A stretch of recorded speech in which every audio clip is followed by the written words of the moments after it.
একই সার দেখো এবারও পরে আসছি।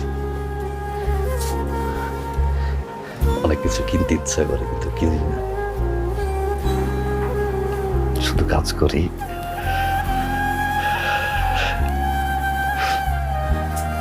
ঘাম জড়াই, স্বপ্ন দেখি। দেখো এটা 1000 টাকার নোট না? তুমি দেখো একটা নোট, আমি দেখি ঘন্টার পর ঘন্টা ঘাম ঝরা, কষ্ট। তারপরেও কেন এত কষ্ট করি আমরা জানো? স্বপ্নের জন্য।